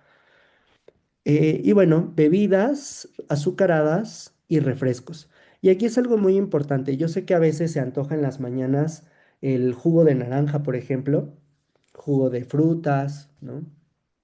Pero lo que les mencionaba ya en algunas diapositivas anteriores, el consumo de frutas y verduras podríamos considerarlo hasta cierto punto como algo complejo porque finalmente son ricas en fibra. ¿Vale? Y entonces eso evita los picos elevados. Si nosotros de repente hacemos el puro jugo de naranja, le estamos quitando toda la fibra. Y entonces al quitarle absolutamente toda la fibra nos queda prácticamente agua más un montón de fructosa y glucosa. Entonces, pico elevadísimo. Saciedad, casi nada. ¿Qué va a hacer? Que busque otra cosa. Rico en muchas kilocalorías, ¿no? Entonces, pues sí, a pesar de que sean jugos naturales, ¿no? Pues tampoco es algo que sí podríamos consumir en exceso, ¿no? Lo ideal es habitualmente medio vasito de jugo, lo que sería como lo recomendado, pero pues a veces nos echamos el litro completo, ¿no? Y además que a veces lo buscamos por la vitamina C y decimos, es que me voy a tomar mi jugo de naranja porque es rico en vitamina C y está haciendo ahorita un montón de frío. Y entonces lo que buscamos es protegernos, ¿no? Vitamina C para no enfermarnos.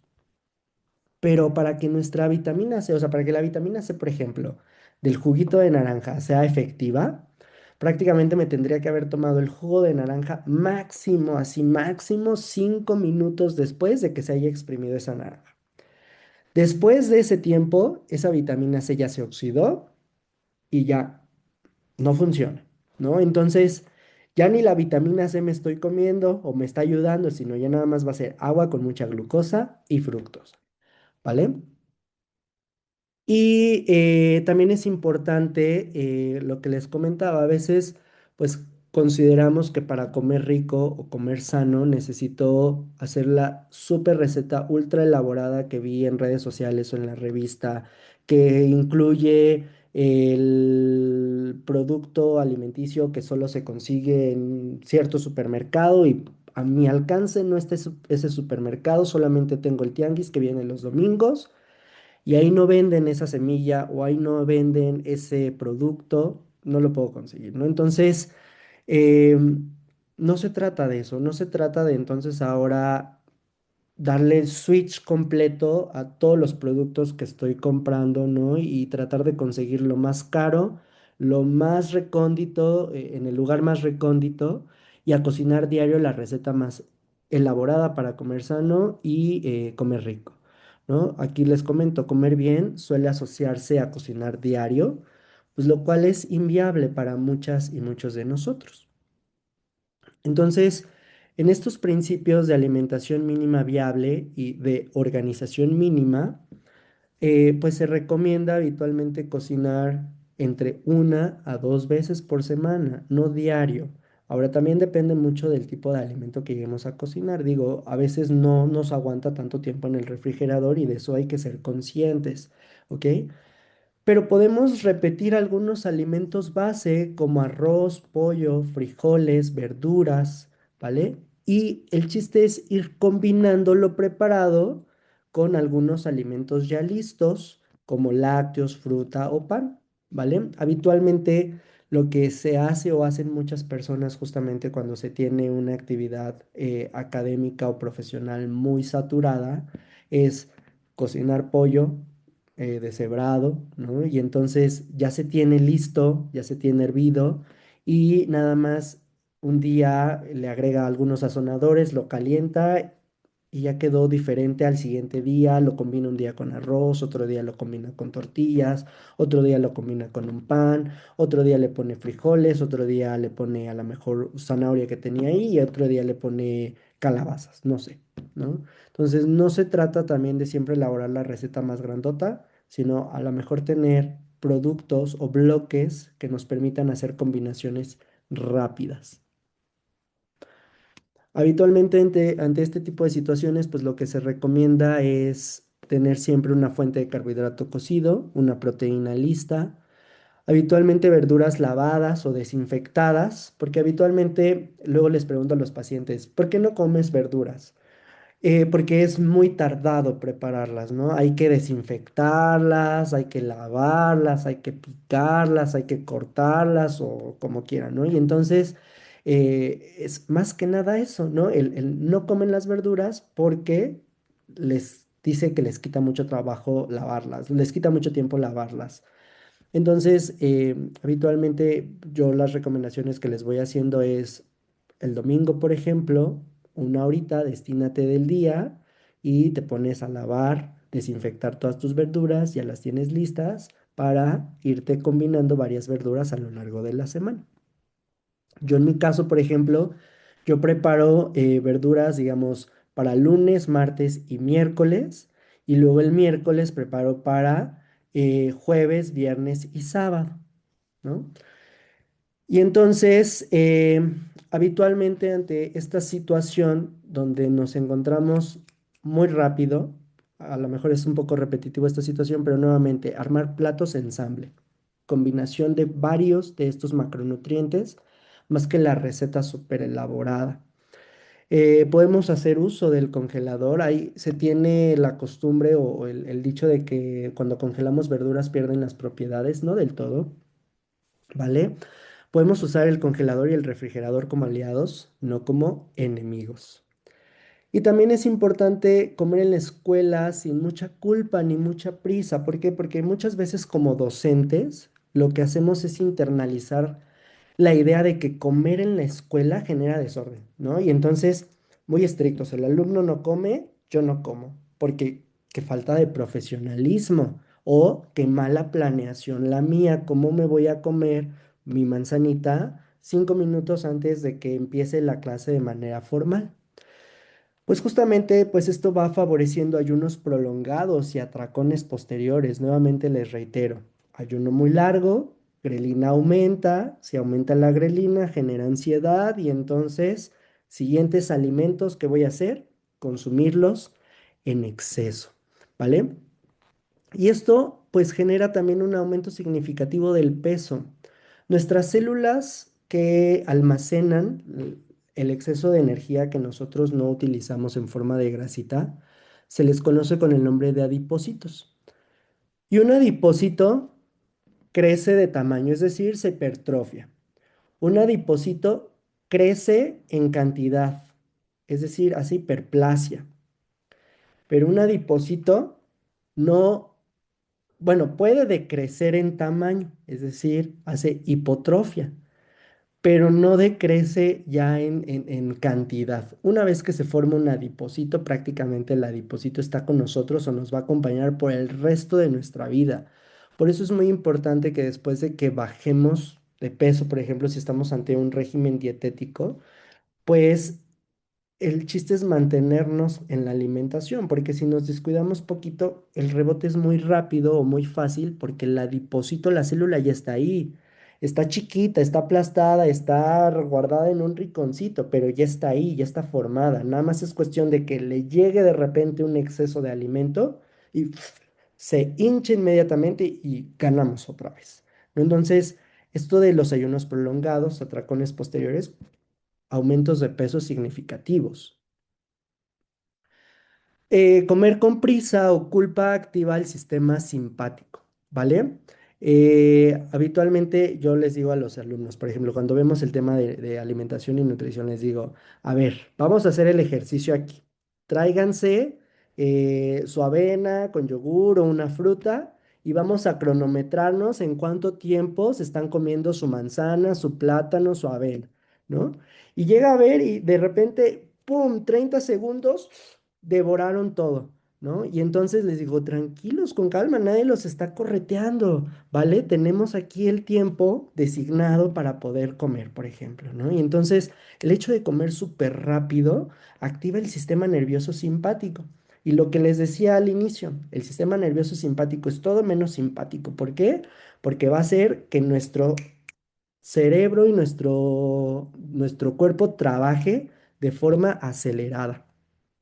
Eso va a ser peor digestión y menor saciedad, ¿vale? No sé si habitualmente cuando comemos más despacio han notado que la saciedad llega más rápido. Y cuando comemos muy rápido, pues justamente sucede lo contrario, casi no llega la saciedad y entonces ya me acabé el pedazo de pizza, pero no me llené y entonces viene otro y otro y otro porque me lo comí súper rápido, ¿vale? Aquí algo que mencionábamos un poquito, de lo cual es mi postura y estoy a favor, normalizar la alimentación en el espacio laboral mejora el bienestar y el autocuidado. Es bueno designar micro momentos para comer, 5 o 10 minutos. Igual importante, alimentos quizá no muy copiosos, lo que habitualmente llamamos colaciones, ¿vale? Elegir alimentos que se puedan comer con facilidad, sin distracción excesiva.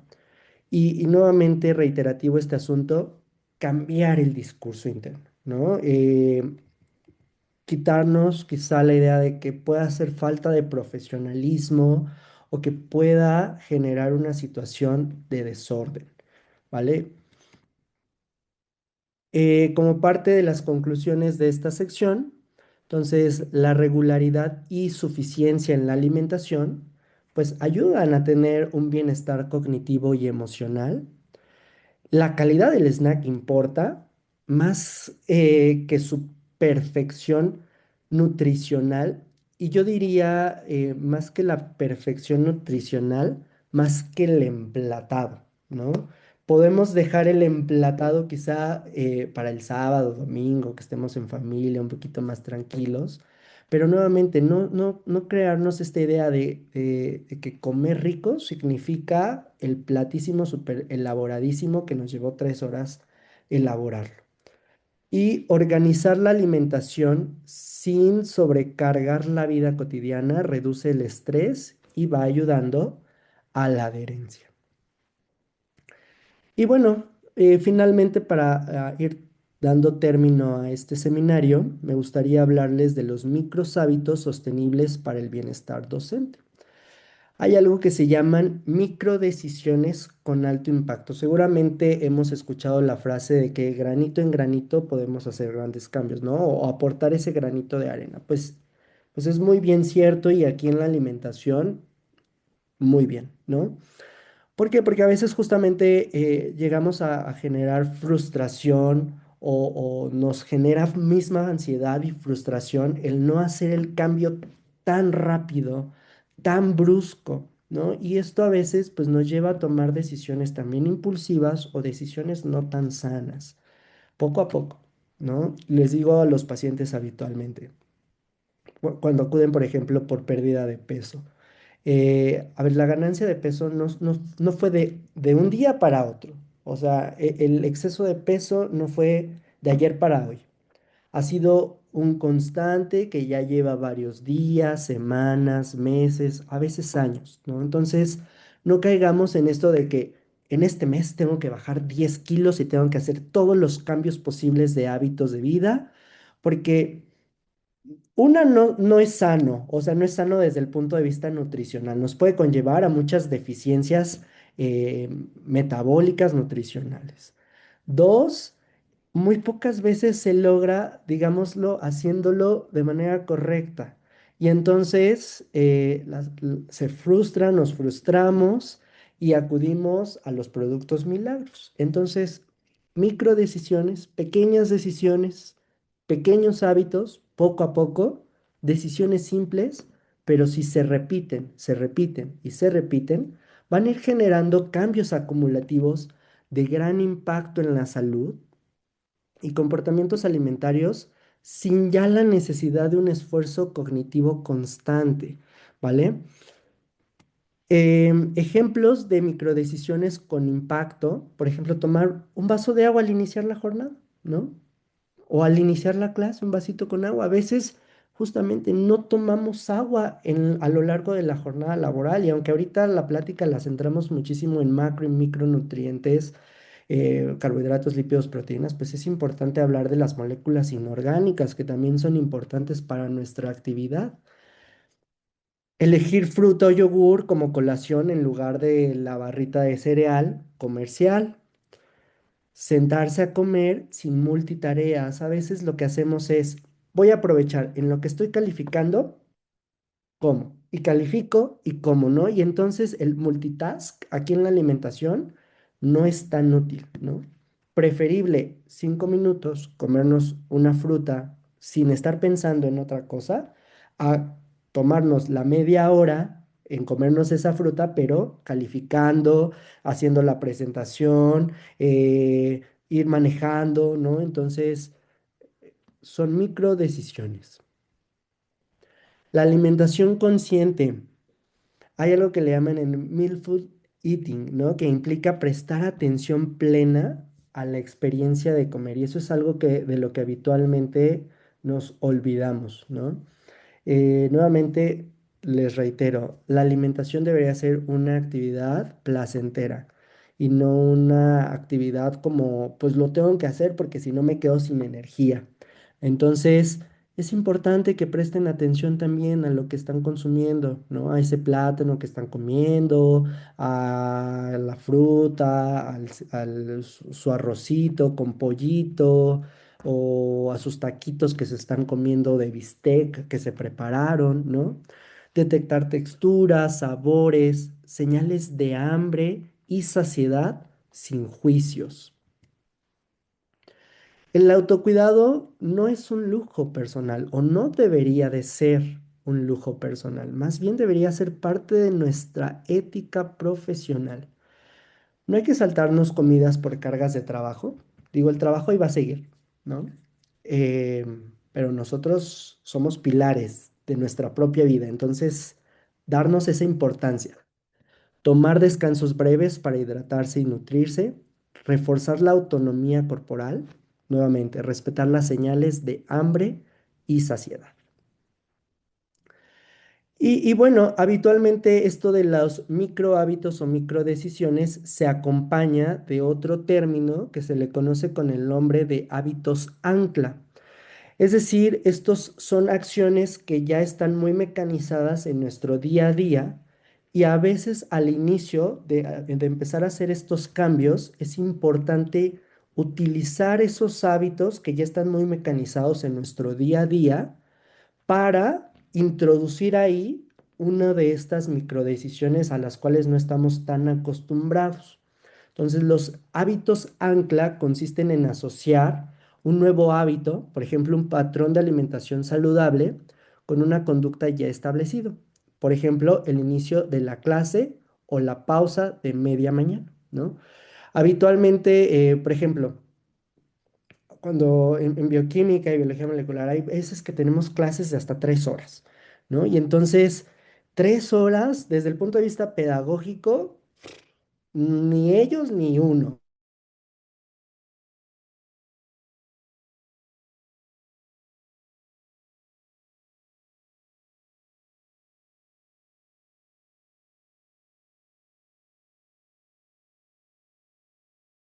La rutina ya preexistente.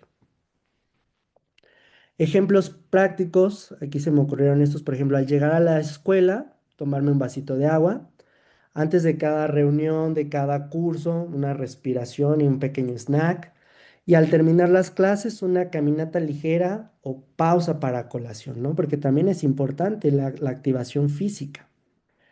Y a modo de conclusiones, entonces, el bienestar docente es alcanzable o pudiese llegar a ser alcanzable mediante micro hábitos, no a través de cambios drásticos. Nuevamente, esto nos podría llegar a generar en su lugar ansiedad.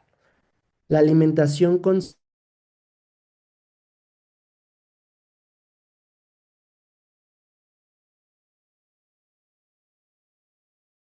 Tenemos pequeños problemas de conexión. Vamos a permitir que se restablezcan la conexión, por favor. Les avisamos que ya tenemos el formulario de asistencia, si gustan llenarlo, por favor. Bueno, ¿me escuchan? Sí, maestro, se ¿Sí? escucha bien. Sí, se Ah, escucha bien. perfecto. Bueno, nos quedábamos en esta parte, no sé dónde se llegó a cortar, ¿no? Los modelos de hábitos ancla, por ejemplo, algunos que les mencionaba, llegar a la escuela, beber un vaso de agua, antes de cada reunión, respirar y un pequeño snack o una colación, al terminar las clases, una caminata. Digo, es importante también la activación. Y a manera de conclusión, pues el bienestar docente es alcanzable mediante microhábitos, no a través de cambios drásticos. Los cambios drásticos pueden generar frustración, ¿vale? La alimentación consciente y el autocuidado constituyen prácticas éticas profesionales, no acciones accesorias. Nuevamente, no es un lujo o no debería ser un lujo. Debería ser parte de nuestro día a día y de nuestra práctica. Y la sostenibilidad de los hábitos depende de su integración en rutinas existentes y también del sentido de control personal. Nuevamente una situación de actitudes y de disciplina. De mi parte, esto sería todo. Yo les puse este código QR que nos lleva a un Padlet para que entre todos armemos unas conclusiones generales. ¿Qué me llevo de esta plática? ¿No? Y cómo podría yo empezar a hacer esos micro hábitos, perdón, esas micro decisiones en mi día a día. Espero que les haya sido de mucho interés esta plática. Les agradezco nuevamente al comité organizador por la invitación, a todas y todos ustedes por su asistencia y bueno, pues quedo pendiente de dudas, preguntas, algún comentario que llegue a existir. Muchas gracias. Maestro, estamos justo en tiempo para poder hacer una última pregunta, retomando estos microhábitos de los que nos comenta. Hay algunos de estos que se basan en el consumo de algunos productos que se dice que son beneficiosos para la salud. Justamente tenemos una pregunta, ¿qué importancia tiene el ingerir glicinato de magnesio? Bueno, depende también mucho de las cuestiones de deficiencias nutricionales, ¿no? Habitualmente los suplementos alimenticios va a depender sobre todo de la deficiencia nutricional a la cual nos lleguemos a estar enfrentando. Entonces, ante cualquier suplemento nutricional, llámese vitaminas, también pues es importante primero considerar eso, ¿no? Ahora, si nosotros lo queremos sumar, pues nada más que sea tolerable, ¿no? Porque muchas personas justamente a veces no les es tolerable algunos de estos suplementos y podría ayudar justamente al llevar a cabo nuestras funciones. Mi frase y mi mantra que siempre les comparto a los pacientes, a los alumnos, mientras comamos de forma equilibrada, les digo, no gasten su dinero yo les pongo siempre el ejemplo en vitaminas, ¿no? Pero no hay que gastar el dinero mientras consumamos productos, una dieta equilibrada. Claro, maestro. No sé si tengamos tiempo para una última pregunta, algo con respecto a nuestro ambiente académico. Hay algunos alimentos que tienen un periodo de oxidación, sobre todo pensando que estamos mucho tiempo en las aulas. ¿Hay algún tipo de alimento que puede volverse perjudicial para la salud o simplemente se pierden los valores nutricionales de estos? Mm, o sea, estando como sin refrigeración o algo por el estilo, es Ajá, lo que entiendo. En realidad, pues sí, cualquier alimento, sobre todo en estados de calor, ¿no? Por ejemplo, pueden llegar a descomponerse, eso va generando pues la pérdida nutricional y sobre todo pues problemas gastrointestinales que pueden llegar a ocasionarnos, ¿no? Entonces, en ese sentido, pues también podríamos buscar o optar por algunos snacks o colaciones que no se descompongan tan fácilmente ante cambios bruscos de temperatura, por ejemplo. muy bien, maestro. Muchísimas gracias. Le cedemos la palabra al comité organizador. Muchas gracias, doctor Víctor. Una excelente ponencia para aquellos, como la mayoría de los docentes, pues que andamos con los tiempos muy limitados. La verdad es que fue una sesión muy enriquecedora y le agradezco mucho esta ponencia y enhorabuena. Felicidades, maestro. Al contrario, muchas gracias a ustedes por la invitación, por permitirme este espacio y espero que haya sido de mucho agrado para ustedes. Gracias. Muchísimas gracias, doctor Gerardo Perea. Sin duda nos deja unas tareas enormes pendientes sobre nuestros hábitos alimenticios, sobre nuestro cuidado personal y sobre todo, somos ejemplo a seguir para nuestros estudiantes. Agradecemos enormemente el que haya estado con nosotros, a todo el comité organizador y a todos nuestros asistentes que nos vemos mes con mes y nos vemos en el siguiente febrero.